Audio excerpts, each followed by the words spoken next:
Welcome to my channel Urdu eBay.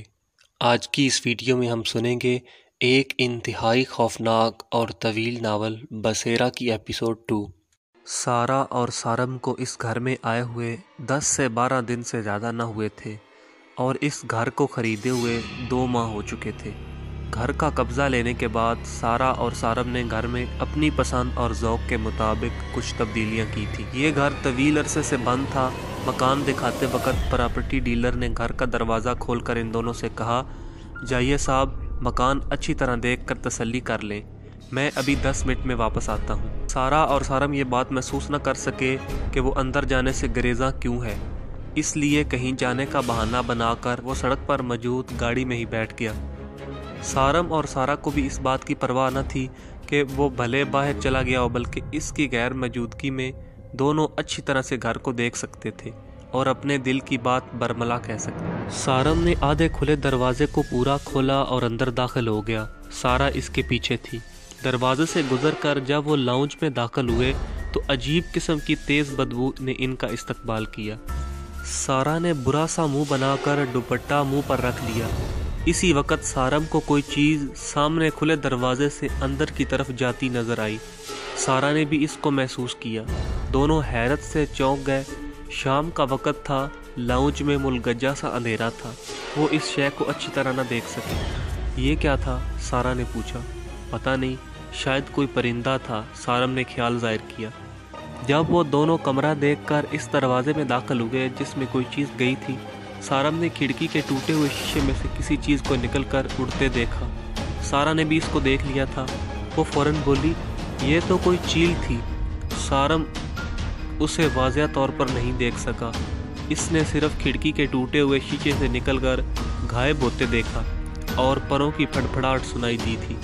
اس کی جسامت سے اندازہ ہوتا تھا کہ کسی چیل کی مشابہ پرندہ ہے۔ مکان کافی بڑا اور کشادہ تھا، 1000 گز کے رقبے پر پھیلا محض ایک بیڈ روم تھا۔ مکان کے چاروں طرف لان تھا جس میں پھولوں اور پھلوں کے پودے اور سبزیاں لگائی جا سکتی تھی، جو ان دونوں کے لیے باعث مسرت تھا۔ غرض مکان کی چاروں طرف ایک خوبصورت باغیچہ ترتیب دیا جا سکتا تھا۔ مکان دونوں کو پسند آ گیا، انہوں نے اسے خرید لیا۔ اگرچہ مکان کی تعمیر خاصی پرانی تھی، اس میں کوئی تبدیلی محال تھی۔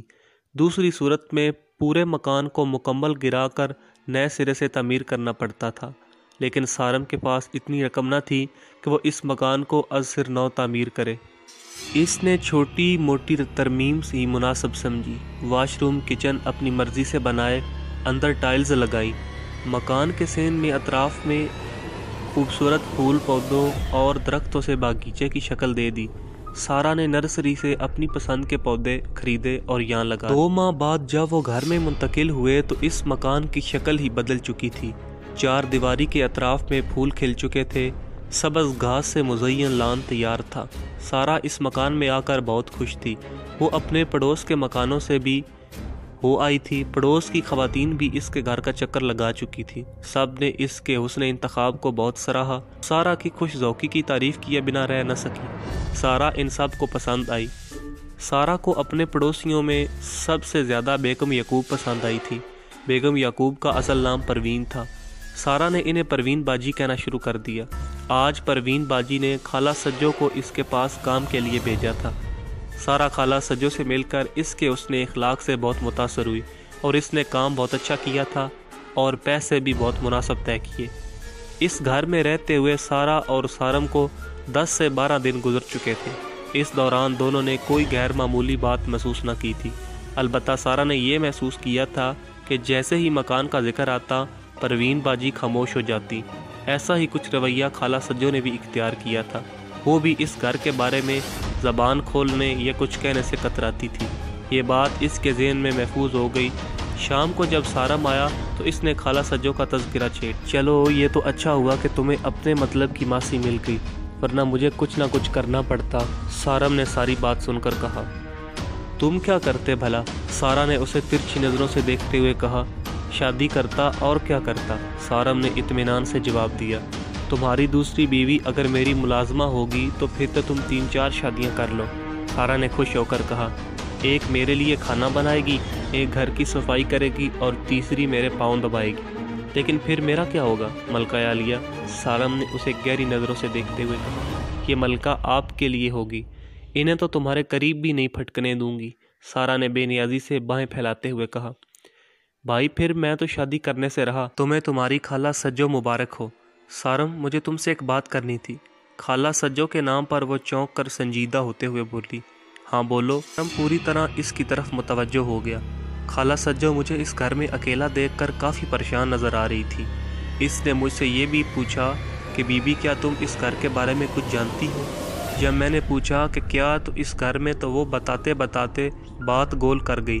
میں نے بھی اسے کریدنا مناسب نہ سمجھا، مبادا کہ وہ یہ تاثر نہ لے لے کہ میں اس کی بات سن کر پریشان ہو گئی ہوں۔ لیکن سارا نے ایک لمحہ رک کر سارم کو دیکھا۔ لیکن کیا؟ سارم نے اس کا ہاتھ اپنے ہاتھ میں لیتے ہوئے اس کی آنکھوں میں دیکھتے ہوئے پوچھا۔ سارم اس مکان کا کوئی پس منظر ضرور ہے، کوئی ایسی بات جبھی تو لوگ کہتے کہتے رک جاتے ہیں، یا شاید میری وجہ سے کہ اکیلی ہونے کی وجہ سے کہیں میں ڈر نہ جاؤں۔ سارا نے سارم کا ہاتھ تھام کر کہا۔ اس گھر میں ایسا کچھ نہیں، اگر یہاں کچھ ہوتا تو اب تک ظاہر ہو چکا ہوتا۔ ہمیں تو اس گھر میں رہتے ہوئے 10-12 دن ہو گئے ہیں، مجھے تو کوئی ایسی بات ابھی تک محسوس نہیں ہوئی۔ تمہیں اگر کچھ محسوس ہوا تو بتا، سارم نے اطمینان سے جواب دیتے ہوئے کہا۔ نہیں، مجھے بھی کچھ نہیں محسوس ہوا، سارا نے کہا۔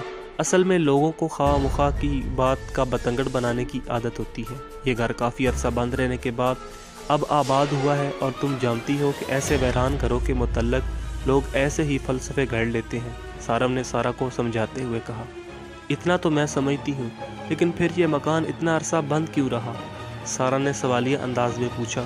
اس مکان کا مالک کافی عرصے سے کینیڈا میں مقیم ہے اور وہاں پر شادی کر رکھی ہے، اور چابی اپنے جیسے پراپرٹی ڈیلر دوست کو دے گیا ہے۔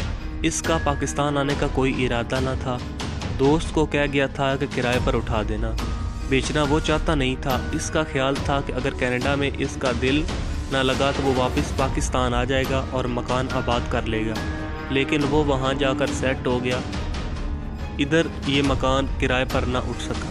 لیکن کیوں؟ سارا نے پوچھا۔ چلو بتائے دیتا، سارم نے مسکراتے ہوئے کہا، لیکن میری بات سن کر یہ مت سمجھ لینا کہ مکان کے بارے میں میں نے حقیقت تم سے چھپائی ہے۔ دراصل پراپرٹی ڈیلر نے تو ہر ممکن کوشش کی تھی ہمیں اندھیرے میں رکھنے کی، لیکن اس نے جو مکان کی قیمت بتائی اس نے مجھے چونکا دیا تھا۔ اس مکان کی قیمت اس وقت 30 سے 35 لاکھ کے قریب ہے، لیکن مجھے اس نے یہ صرف 10 لاکھ میں دیا۔ مجھے شبہ ہوا کہ کہیں پراپرٹی ڈیلر میرے ساتھ کوئی دھوکہ تو نہیں کر رہا، یا کہیں کاغذات تو جعلی نہیں۔ جب میں نے اس سے اپنے شبے کا اظہار کیا اور مکان خریدنے کا ارادہ ملتوی کرنے کا کہا تو اس کے چہرے کا رنگ بدل گیا۔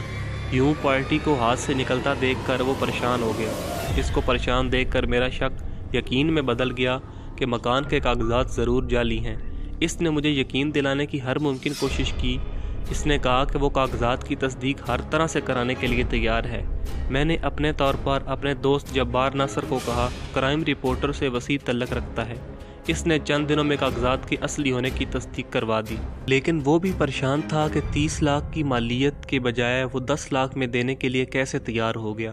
ہم دونوں نے سنجیدگی سے اس سے بات کی اور دھمکی دی کہ اگر اس نے مکان اتنا سستا بیچنے کی وجہ نہ بتائی تو ہم ہرگز یہ مکان نہ خریدیں گے۔ اس نے جواب میں کہا، میں سب سچ بتاؤں گا، لیکن آپ وعدہ کریں کہ آپ سودا کینسل نہیں کریں گے۔ میں نے یہ جانے بغیر کہ اس مکان کی کہانی کے پیچھے راز کیا ہے وعدہ کر لیا۔ سر جی، آپ بھوت پریت سے تو نہیں ڈرتے؟ اس نے ہماری یقین دہانی کرنے کے بعد کہا۔ ارے نہیں یار، میں ایسی چیزوں سے نہیں ڈرتا۔ میری بات سن کر اسے حوصلہ ہوا۔ سر، اس گھر میں کسی چیز کا اثر ہے۔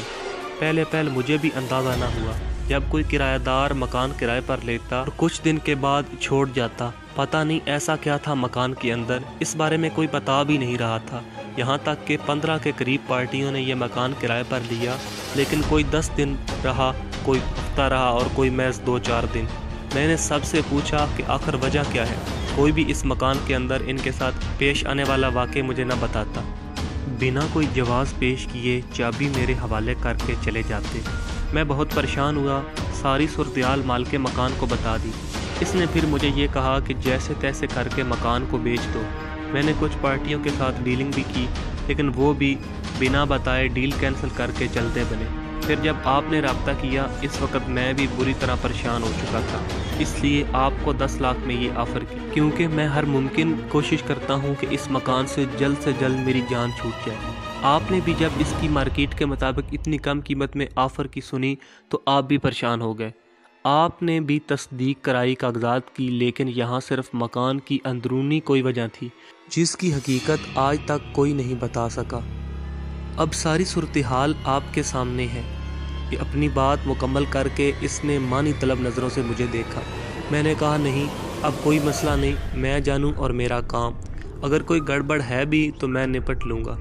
ویسے تو بظاہر کسی نے مکان کے آسیب زدہ ہونے کے بارے میں کچھ نہیں بتایا۔ نہیں سر، اس مکان کے بارے میں کسی نے یہ بیان نہیں دیا کہ یہ مکان آسیب زدہ ہے۔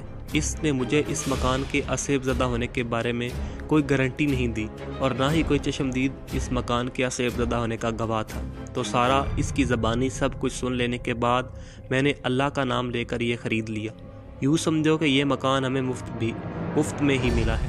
اگر ہم اس کو استعمال کر کے بعد میں اگر بیچ بھی دیں تو ہمیں پھر بھی 20-25 لاکھ کا منافع دے ہی جائے گا۔ اب تم دل میں کوئی وہم نہ پالو، اس گھر میں کچھ نہیں، اور خالہ سجو کی باتوں کو اتنا سیریس نہیں لو، کہیں وہ تم کو بہکا نہ دے۔ سارم نے شبہ ظاہر کیا، وہ فکر مند تھا۔ نہیں سارم، میں بہکنے والوں میں سے نہیں ہوں، میرا یقین بہت پختہ ہے، اگر اس گھر میں ایسی کوئی چیز ہے بھی تو میں ڈرنے والی نہیں۔ سن لیا؟ سارم نے چھت کی طرف دیکھتے ہوئے زور سے کہا۔ بھائی، میری بیوی تمہاری جیسی چیزوں سے ڈرنے والی نہیں، اور میں تو خیر ہوں ہی شیر۔ اسی وقت یوں محسوس ہوا جیسے سارم کی بات پر کسی نے کہکا لگایا ہو۔ دونوں نے ہی اس کہکے کو محسوس کیا اور معنی طلب نظروں سے ایک دوسرے کی طرف دیکھا۔ جاری ہے ناول بسیرا، باقی اگلی ایپیسوڈ میں۔